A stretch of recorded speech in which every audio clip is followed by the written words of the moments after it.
اعوذ باللہ من الشیطان الرجیم بسم اللہ الرحمن الرحیم نحمدہ ونصلی علی رسولہ الکریم۔ انتہائی قابل احترام سامعین و حاضرین، مجھ سے اچھے لوگوں، السلام علیکم ورحمۃ اللہ وبرکاتہ۔ درود پاک پڑھ لیں۔ اللہم صلی علی محمد وبارک وسلم۔ قرآن پاک کی جو سورۃ الانبیاء ہے، اس کی آیت نمبر 106 سے لے کے 108 تک پہلی آیت میں فرمایا گیا کہ عبادت گزاروں کے لیے یہ واضح پیغام ہے، اور اس کے بعد دوسری آیت میں کہا گیا 107 میں کہ ہم نے حضور صلی اللہ علیہ وسلم کو سارے جہانوں کے لیے رحمت بنا کر بھیجا ہے۔ اور پھر آیت نمبر 108 کا مفہوم یہ ہے کہ یہ جو پیغام لے کے آئے ہیں وحی کے ذریعے جو بھی ہے، اس کا اصل مقصد یہ ہے کہ اللہ ایک ہے، وحدہ لا شریک ہے، اور وہی معبود ہے۔ تو ان آیات سے ظاہر یہ ہوتا ہے کہ اللہ تعالیٰ نے جو پیغام واضح دیا حضور کا کہ آپ رحمت ہیں جہانوں کے لیے، تو دراصل جو توحید کا پیغام ہے وہ اتنا اہم ہے کہ اگر آدمی اس پر آ جائے تو بڑی آگ سے بچ جاتا ہے۔ تو اس سے زیادہ رحمت کوئی نہیں۔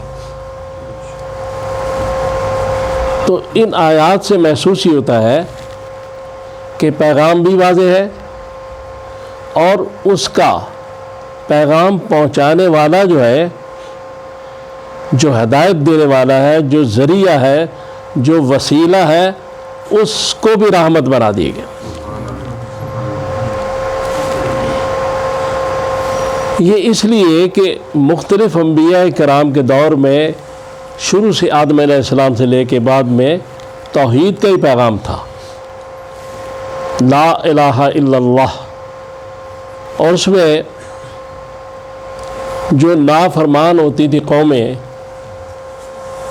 ان کو انبیاء کرام کی سفارش پر یا ان کی بد دعا پر تباہ و برباد کر دیا جاتا تھا۔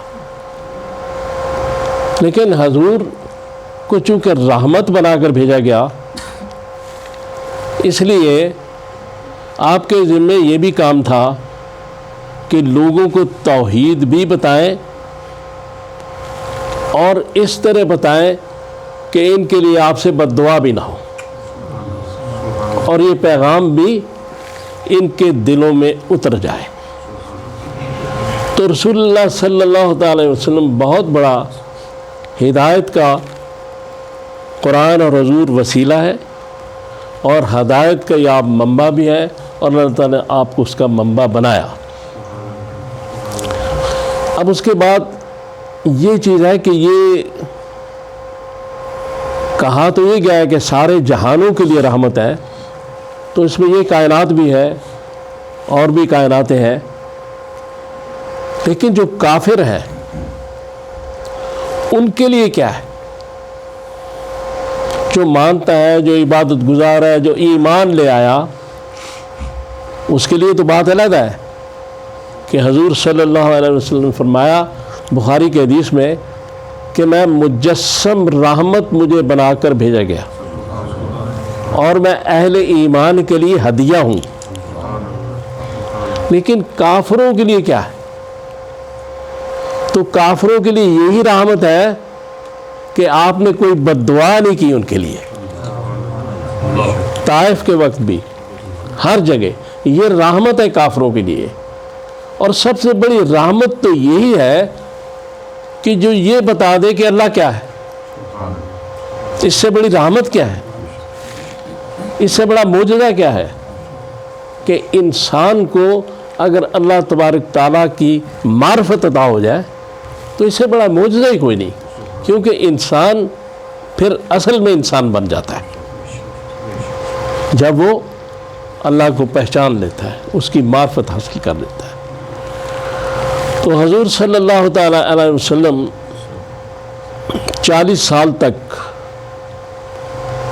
اب نبی تو آدم سے پہلے بھی تھے لیکن ڈیکلیریشن نہیں تھی, مبعوث نہیں کیا گیا تھا, 40 سال بعد کیا. تو 40 سال تک حضور سرور کائنات صلی اللہ تعالیٰ علیہ وآلہ وسلم نے ایک ہی کام بتایا سب کو, کافروں کو, کہ اللہ ایک ہے اور یہ بتوں کے سامنے سجدے نہ کرو, یہ تمہیں کوئی نفع نقصان نہیں دے سکتے. 40 سال تک کوئی وحی نہیں آئی تھی لیکن پیغام موجود تھا اور وہ توحید تھی.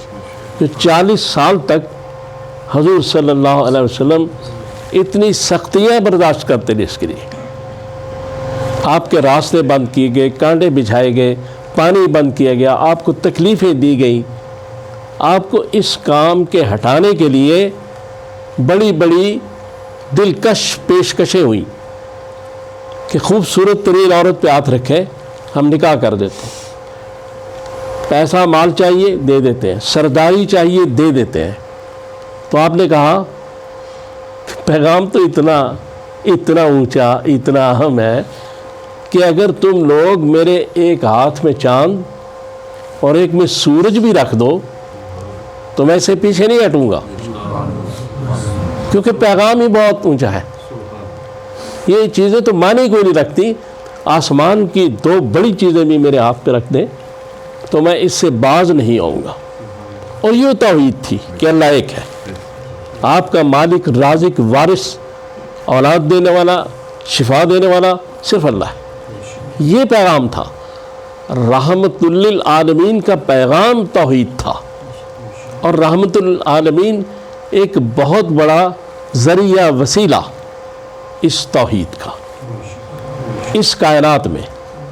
اور پھر اس کے بعد یہ ہے کہ یہ جو حضور صلی اللہ تعالیٰ علیہ وسلم کے بارے میں جتنی آپ نے تکلیفات اٹھائیں, کہ جناب فاطمہ فرماتی ہیں کہ میرے والد پہ اتنی تکلیفیں آئیں, اتنی مشکلات آئیں کہ اگر اس روشن سورج پہ آتی تو یہ تاریک ہو جاتا. لیکن وہ 40 سال جو تکلیفیں, مشقتیں, وہ ساری چیزیں آپ نے اپنے جسم پر, اپنی جان پر برداشت کی, لیکن اس پیغام سے پیچھے نہیں ہٹے جس کو لا الہ الا اللہ کہا جاتا ہے. یہ وہ پیغام ہے جس پہ حضور نے اتنا کام کیا. آج ہم کس طرح جا رہے ہیں, کس ٹریک پر ہیں, کس طرف جا رہے ہیں. اور اس سے پہلے اگر آپ اسی سورۃ الانبیاء کی آیت نمبر 105 پہ چلے جائیں تو وہاں ایک بات کی گئی ہے کہ ہم اہل ایمان کو اس دنیا کا وارث بنائیں گے اس کائنات میں. تو جب اہل ایمان ہو گئے لوگ صحابہ کے دور میں, حضور صلی اللہ علیہ وسلم کے دور میں, تو آدھی دنیا پر مسلمانوں کی حکومت تھی, اہل ایمان تھے.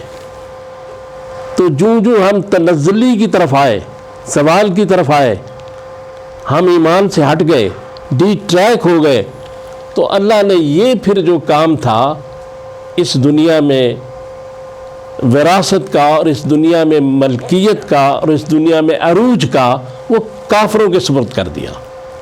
چونکہ ہماری شامت اعمال تھی کہ ہم نے اللہ تعالیٰ کے اس انعام کو, اس کا جواب صحیح نہیں دیا, تو اللہ نے پھر وہ دوسروں کے سپرد کر دیا کام.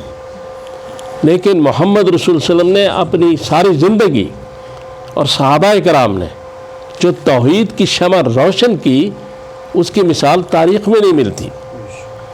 اس لیے حضور صلی اللہ تعالیٰ علیہ وسلم کو بے شمار تکلیفیں، پریشانیاں، آپ جانتے ہیں کہ آپ جب اس دنیا میں تشریف لائے تو آپ کے والد نہیں تھے، پھر والدہ چلی گئی، پھر اولاد سے بھی اولاد بھی چلی گئی، لیکن ان ساری تکلیفوں، ساری چیزوں کے باوجود ایک پیغام جو تھا کہ اللہ ایک ہے، اس کا کسی کو شریک نہ بنانا، یہ رسول اللہ صلی اللہ علیہ وسلم اس پیغام کو ادا کرتے رہے، اور اس وجہ سے پھر آپ اس ساری تکلیفوں، پریشانیوں سے گزار کے رحمت للعالمین بنا گیا، کہ تاکہ جو زحمت سے گزرتا ہے اسی کو رحمت کا احساس ہوتا ہے۔ تو اللہ تعالیٰ سے دعا کریں کہ اللہ تعالیٰ مجھے اور آپ کو توفیق دے کہ میں نے جو باتیں کی ہم ان پہ عمل کر سکیں۔